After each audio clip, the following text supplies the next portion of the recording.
Hello guys, mocap here. In the pre-title sequence, a proton blast erupts out the top of a mining shaft at the Chandra Mining Company and into a swirling vortex of clouds under a nighttime sky. Then an ancient pickup vehicle appears, hauling out of the mine shaft and onto a bleak rural road.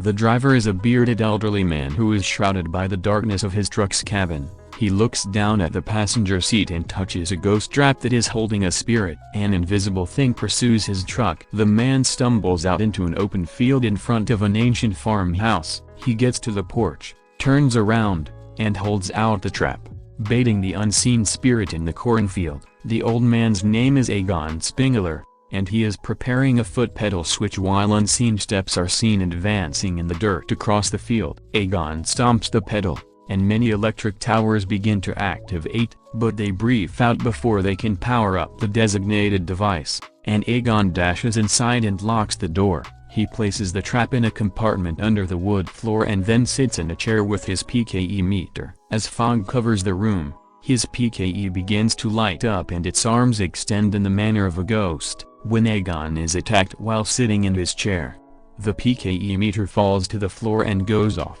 Outside, a spirit orb may be seen exiting the house. Back in the house, the PKE meter activates again, indicating the presence of a new ghost nearby. We meet Collie and her children Trevor and Phoebe as they are being evicted from their residence. When Collie learns that her father has died in his farmhouse in Oklahoma, she takes the kids with her to collect anything of value, including the house. They discover a run-down house full with clutter. While they're looking around, Janine, the Ghostbusters receptionist, walks in and tells them that Collie's father had a lot of debt and a worthless farm. The ground begins to tremble in what appears to be earthquake tremors, and the family huddles under a table. Phoebe notices the PKE meter under the chair her grandfather was sitting in when he died. After admitting to Trevor and Phoebe that they will be staying in town for a while until she can figure out what to do, Collie takes them out to eat. Trevor applies for a job at the burger joint because he is smitten with Lucky, who works there. In the days that follow, she notices a chessboard with an initial move, so she makes a move from her side of the board. Collie enrolls Phoebe in summer school and runs into her teacher, Gary, as she drops her off. Gary is only there to collect a paycheck and as the kids watch VHS tapes of old horror movies, the first one being Cujo, 1983, while he sits in the back doing research on the ongoing tremors in the area. Phoebe impresses him with her seismology knowledge, and he explains that the tremor wave patterns do not correspond to typical earthquakes from history. Phoebe also meets a boy in her class who calls himself Podcast because he's always using his microphone to record for his show. My boy is gonna be in future Joe Rogan podcast. Back at the farmhouse, Phoebe notices another move on the chessboard and begins playing the ghost as the chess pieces move in front of her. The ghost leads her downstairs by turning on lights until she finds the ghost trap hidden beneath the floor panel. She gives it to Gary, who explains what it is based on his knowledge of the famous New York siege of 1984. He shows her and Podcast old YouTube footage of the Ghostbusters commercial. To get the trap to open, they attach it to a school bus battery. They succeed, and a ghost resembling one of the original demon dogs flies away. Phoebe repairs a proton blaster with the help of Egon's invisible ghost and puts it to the test with Podcast by her side. When they fire it, they hear a rustling in a nearby warehouse. They discover Muncher, the metal-eating ghost. They make an attempt to wrangle and capture him but fail. Meanwhile, Trevor repairs Ecto-1 and goes for a joyride, where he meets Phoebe and Podcast, who tell him what they were up to. The trio take off in Ecto-1 to capture Muncher. They pursue him through the city and use the proton gun to destroy tons of property. They capture it using Egon's RC car-mounted ghost trap. The police were alerted by the chaos and they were pulled over and placed in the town's holding cell.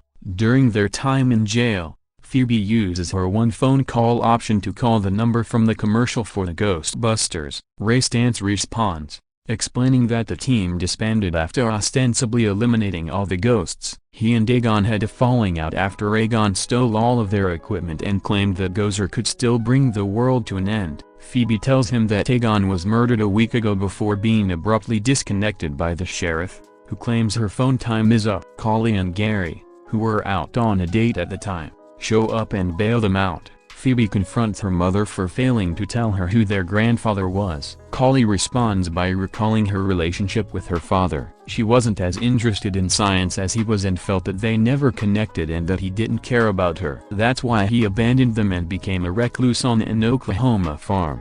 She concluded. Discover in his lab that his dirt farm was actually a field of hundreds of ghost traps designed to capture Gozer. They realize that his trap must have failed and return to the mine shaft to investigate. Lucky had grown close to Trevor by this point, thanks to her work and the discovery that she is the sheriff's daughter, so she joins Trevor, Phoebe, and Podcast at the mine. They discover that the mine is a portal to the evil dead, and every time Gozer attempts to raise the horde of ghosts along with the twin demon dogs, a series of 4 seismic-activated proton guns that Aegon rigged up inside turn on. They automatically cross beams and suppress the ghosts' constant attempts to flee. This was the source of the recurring tremors that everyone in town was feeling, and what was holding Gozer back was the impossible task Aegon had taken on alone because no one else believed him.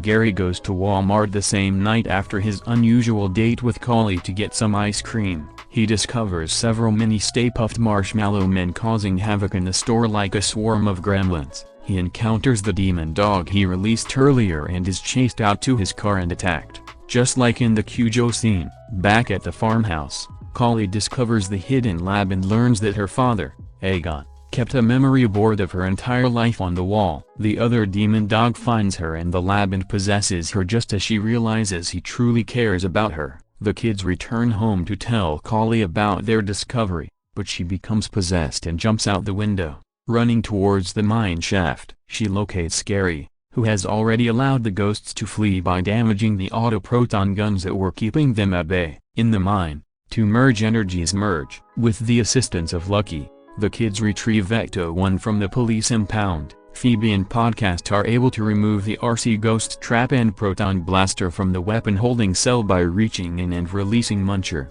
who immediately eats away the bars and escapes. When they arrive at the mine, they see Colley and Gary transform into demon dog forms, with Gozer sitting in the middle. Phoebe emerges from hiding to converse with and distract Gozer, while Podcast controls the RC trap and apprehends the demon dog who has taken possession of Colley. As she passes out, she is released from her dog form. The kids flee in Ecto-1 with Colley as Gary, who is still possessed in dog form, follows them. They make their way to the farmhouse and set up the same trap that Aegon did. Colley and Phoebe stand on the porch, holding the ghost trap with the demon dog that Gozer requires to be fully resurrected. Gozer emerges from the cornfield, and Phoebe attempts to set the traps, but they fail once more, just as they did with Aegon. Some mini Stay Puft Marshmallow Men sabotage the equipment inside Ecto-1, allowing Gozer to free the demon dog from the ghost trap. Lucky is in possession of the freed dog. Gozer, now at full strength, is about to kill Phoebe when she is hit from behind by a proton blast. Ray Stantz had just arrived with Peter Venkman and Winston Zeddemauer. The 3 original Ghostbusters cross the beams and fire at Gozer. She appears subdued at first, but then begins uncrossing the beams and blasts the Ghostbusters back, causing them all to fall down.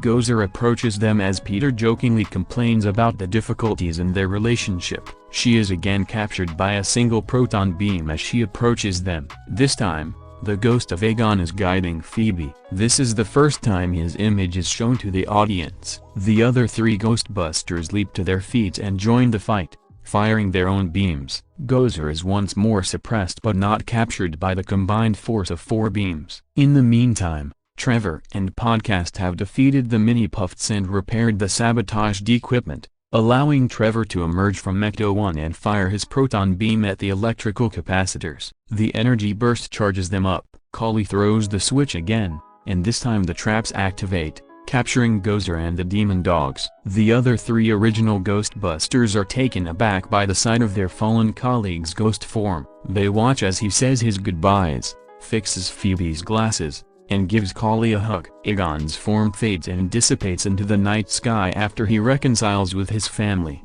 As a movie recap channel, we thank you for being a part of our community. Stay tuned for more exciting content.